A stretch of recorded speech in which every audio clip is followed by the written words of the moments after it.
Hey guys, welcome back to another video. Today we're going to be taking a look at the 2024 presidential election between Kamala Harris and Donald Trump, and I'm going to be applying the 2020 polling error in every single battleground state on the electoral map to see if the polls are wrong, once again, if they underestimate the former president, how this map would look like based off the 2020 polling misses. But before we get started, make sure you guys are subscribed, click the bell so you don't miss on my content.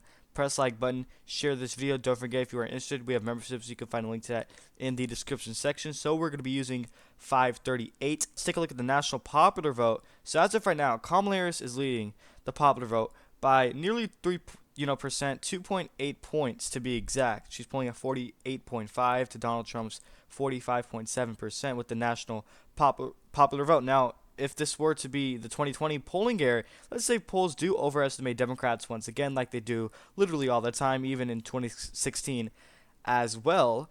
Let's apply that polling error in which Joe Biden, at this point in time, September 30th, was up with the popular vote by 7.6% nationally, and that's roughly a 3-point polling error in favor of Trump because obviously he only won it by 4, but this had him up by over 7 points actually.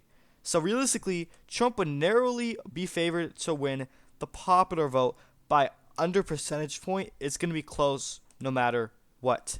And then let's for these battleground and swing states, let's start off with the West, Nevada, and make our way up to those Rust Belt states in the Northeast. So as if right now, Kamala Harris is actually beating Trump in Nevada by 1.5%. She's pulling at exactly 48% to Donald Trump's 46.5%. So this is going to be, a tilt to lean margin, whatever your margins are. But still, when you apply that polling error at this point in time, September 30th, back in the 2020 election, Biden was supposed to win this state by 6.6%. He did not get anywhere near that. He only won it by a little bit over 2 points. So that's a polling error of roughly a 4-point shift towards the right in favor of Donald Trump. So when you apply the polling error, she's only up by 1.5. So what's that? -4. Obviously, that 4 was the polling error in the state of Nevada back in 2020. So Donald Trump is actually going to win this state by close to around 3 percentage points, which is going to be a lean margin if they were to underestimate him once again in this exact scenario. And now let's move on to the state of Arizona, in which in this exact point in time back in the 2020 election, September 30th, Biden was supposed to win this state. He had a lead of 3.7%. Obviously, he ended up winning it on reality on election week by 0.3%, roughly 11,000 votes due to Maricopa County, obviously. So as of right now, Trump holds a 1-point lead, which is actually surprisingly better than obviously recent years past for Donald Trump. And if they were to overestimate Kamala Harris, as they did to Joe Biden in 2020, then realistically apply that polling error of roughly a 3-point miss, then he's actually going to win the state by 4 percentage points, a lean margin, just like in the state of Nevada, doing slightly better than Nevada according to the 538 polling data. And then as for the next state of New Mexico, Donald Trump was trailing Joe Biden at this exact current time back in 2020 by 13 percentage points. He only won it by 10 points, so that's roughly a 3-point polling error, obviously. And now, as of right now, Kamala Harris is polling slightly worse than Joe Biden in the state of New Mexico. I do think Trump can make gains among Hispanic voters, so she's only up by 8.4%, barely cracking 50% in this state. So you apply that 3-point shift polling error that was, overestimating Biden back in 2020. Realistically, she only wins New Mexico by 5 percentage points. I'm going to leave that as a lean for right now. So that's way closer if they were to obviously overestimate Democrats once again, as they usually do. And then the next state is going to be Texas, in which back in the 2020 election, in September 30th, the day I'm uploading this video, Donald Trump was winning it by almost 2 percentage points, 1.9%, which is not the, obviously they underestimated him by roughly 3 points because he won on election day by 5%, not election day, sorry, election week actually, because, the COVID mess. But as of right now, Donald Trump is winning the state of Texas, but it's not by the margins you would think he would win it by. He's actually winning it by nearly 6 percentage points. I think that's a little too low, but when you do apply that polling error of 3%, he's actually winning the state by a likely margin somewhere close to 9 percentage points. Realistically, I do think he's going to win it by 8 this time around. And then as for Florida, back in the 2020 election, they actually surprisingly had Joe Biden winning this state at this exact current time by exactly 2 percentage points. And obviously, the polling error was actually, I believe, close to 4 points because Donald Trump won it by a little bit over 2 percentage points, actually close to 3%. So that's a big miss in the state of Florida.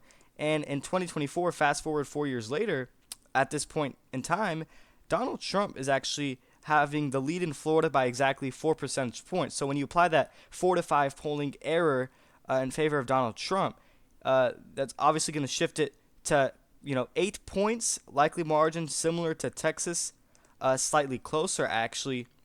And then that's as for Florida. And then as for Georgia, back in the 2020 election, it was pretty close actually. It was basically a toss-up as of September 30th, 2020. 0.1% was the margin for Donald Trump. And obviously, it was actually pretty close. This was actually very spot on with the polling because Biden had won it by just 0.3%, which that polling error was roughly 0.4, obviously, when you do the math. But as of right now, 4 years later, Donald Trump is up by 0.6 percentage points. So they actually, surprisingly, the opposite. They actually overestimated Donald Trump in the state of Georgia just slightly by 0.4%. So when you apply the polling error, it's going to go to Donald Trump by 0.2%, but it's still a very close margin, a tilt margin in the state of Georgia. If Harris is able to possibly make it close, her only hope is going to be through Atlanta, the suburbs, especially in the metropolitan area, obviously. And then as for the state of North Carolina, Donald Trump was actually, I believe, trailing Joe Biden back in 2020 by 1.2%. And obviously, Trump had won this state by a little over, 1%. I believe 1.6 was the margin. So that's a polling error of a little over 2% in the state of North Carolina back in the 2020 election. Fast forward 4 years later, in this election cycle, 2024, Kamala Harris is basically a toss-up. I mean, I would say it's 50-50 for either candidate, but she's narrowly winning by 0.1%, which was the same margin. Obviously, Trump had his lead in the states of Georgia. I mean, when you apply this polling error. And so, with that being said, because they overestimated Biden by a couple points, Trump's actually going to win North Carolina by a little over 2 percentage points, so slightly improving on his 2020 margin in this state. A lean margin. I do think Mark Robinson on the governorship is dragging down Donald Trump. He's going to cause this race to narrow up because of his scandals and whatnot. So I do think he's slightly hurting him. But regardless, Trump is expected to win North Carolina once again for a third time in a row, especially with this polling error or polling miss. And then as for Virginia, back in the 2020 election, at this exact moment, Biden was supposed to win it by 10.3%, which is literally spot on. He didn't win it by 10 percentage points. So the polling here was actually very accurate. And now in 2024, Kamala Harris is favored to win the state of Virginia by close to 7%, 6.8%. So considering that the polling in the state was actually pretty accurate and spot on, according to 538 back in 2020, we can take this exact margin, and that means Kamala Harris is going to win the state by a likely margin. Now, in my opinion, it's going to be slightly closer, even with this polling error, because obviously you have the governor, Glenn Youngkin, who's very popular, actually endorsed Donald Trump, is mandating paper ballot only on election day, which that means the state would be called faster and really be beneficial to Donald Trump. But still not enough for Trump to overcome the votes. And Virginia, regardless how close it will be, like 1 to 2 points, doesn't matter. Still going to go to Kamala Harris. I don't expect Trump to flip it, but I do expect it to be way closer, obviously. And then as for moving on to the north, some of these Rust Belt states, Minnesota, home state of Tim Walz, I do think he will carry Kamala Harris, especially considering that he's literally the governor here, and you have that home state advantage. It'll help her electorally. But back in the 2020 election, obviously you have what happened to George Floyd in Minneapolis. That's what really pushed the suburbs here towards the left, I do think the women vote could really help Kamala in this state. So I do think Minnesota is going to remain very blue. Biden was up by 9 points on election day, or election week, sorry. He won up by around 7%. So that polling error is roughly 2 percentage points because obviously only won it by 7. And then in this election, according to the polls from 538, Kamala Harris is favored to win Minnesota by 6 percentage points. So she's actually performing worse than Joe Biden. She's only going to win by 4 when you apply that polling error, obviously, because back in 2020, they had Biden winning it by around 9. He only won it by 7. So obviously, you apply that polling error, she's going to win by a lean margin by just 4 percentage points. I personally actually think it could go to her by even more than 4% just because you have that Tim Walz effect. I don't want to overestimate the VP's impact on this at all whatsoever. And then as for Wisconsin, back in the 2020 election, Biden was actually severely overestimated. I believe this was one of the worst polling errors actually happened in Wisconsin. I believe New York is actually worse than Wisconsin, but still Wisconsin was one of the worst states in terms of the polling errors or the polling miss. They had Biden winning it at this exact moment by nearly 7 percentage points. He won it by under a percentage point, a tilt margin of 0.6%, which keep in mind was actually less than Donald Trump's victory in the state back in 2016. A margin of 20,000 votes, guys. So that polling error is so bad. That's close to 6%. The polling error was around 6 to 7%. And now in the 2024 election, Kamala Harris is going to win it by 2 points according to 538. So obviously, when you apply that polling error, she's going to end up winning the state Donald Trump is going to end up winning this state by 4 percentage points, a lean margin when you do apply that polling miss. Wisconsin's polling error was really bad, one of the worst out of any other battleground state, other than obviously New York, which, by the way, they severely overestimated Joe Biden, obviously. And then as for the state of Michigan, Biden was also severely overestimated as well. He was supposed to win it by 7. He only won it by 2.8, so close to 3 points. I would say that's a polling error of a little bit over 4 percentage points. So obviously a 4-point shift towards the right in favor of Donald Trump if they were to underestimate him in this election. But right now, Kamala Harris is winning Michigan by the exact same margin she is in Wisconsin of 1.9 percentage points.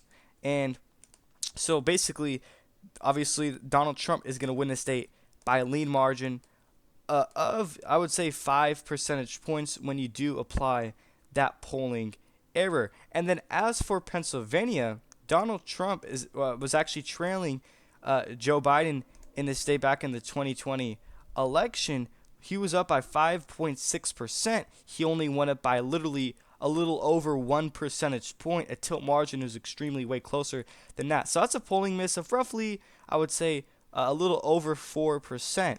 And as of right now, this is actually one of their closer Rust Belt states, surprisingly, believe it or not. Pennsylvania is expected to vote to the right of Wisconsin, which is really odd because that doesn't usually happen according to a lot of these pollsters out there. But as of right now, Kamala Harris holds a 1-point lead. You take a look at RCP, Donald Trump is actually barely leading the states, or it's actually a tie. But when you do apply this polling error, Donald Trump will end up winning the states of Pennsylvania by a little, around 3 to 4 percentage points, a lean margin, basically locking down the Sun Belt and the Rust Belt as well. And we have 2 more states before we end out this video. I'm going to include New York because it's actually likely for Kamala Harris when you apply this polling error. I know I don't usually talk about solid blue or solid red states that are not really competitive, but New York might actually be competitive considering the polling error. Obviously, now is it likely when you do apply it from 2020. Also, Lee Zeldin came within literally 5 to 6 points of actually winning the state on the governorship back in the 2022 midterms as well. So at this exact point in time, September 30th, back in the 2020 election, Biden was set to win the state by 27%, and he only won it by 23. That's a 4-point miss. And with that being said, you take a look at right now, the latest poll in the state of New York has Kamala Harris up by roughly 14 percentage points coming in from Emerson. And then Siena is even closer at 13. Another one from Siena as well has her up by just 12. So considering that it was a 4-point miss, realistically, it could get within single digits, scary numbers for Kamala Harris. Keep in mind, Trump had, I believe, 2 rallies here, so it's going to be within a likely margin as well. And then New Hampshire, I believe these polls were kind of accurate, actually. Biden was up by 9 percentage points. I mean, obviously, up until before September, it was actually pretty spot on. But as we got closer to October, New Hampshire polling actually kind of got a little off. I mean, Biden only won it by 7 points. He was supposed to win it by 9.4. So that's a polling shift of 2 points to the right in favor of Donald Trump. And as of right now, Kamala Harris is actually doing pretty good in the state of New Hampshire. She's up by 7.2%, which I believe was the exact same margin Biden had won the state by in 2020. So considering that they overestimated him by 2 points, you do apply that polling error. Kamala Harris is still up by a likely margin, sizable amount of 5 percentage points. I do think there's a lot of college-educated voters in the state. Obviously, Tim Walz, his background is working with that in education, so I do think that will really, I think he can boost Kamala Harris over the finish line. But Trump's going to get 312 electoral votes when you do apply that 2020 polling miss. 226 electoral votes for Kamala Harris. This is the exact map if they were to underestimate Donald Trump once again, as they literally always do. So for those of you who think they are going to overestimate Trump this time around, I don't understand why when they literally underestimate him every single time. It's extremely predictable at this point. This exact map when you do apply that 2020 polling error. One last final reminder is to subscribe, click the bell so you don't miss all my content, press the like button, share this video. If you are interested to be a memberships, you can find a link to that in the description section. That's pretty much it. Thank you everyone for watching.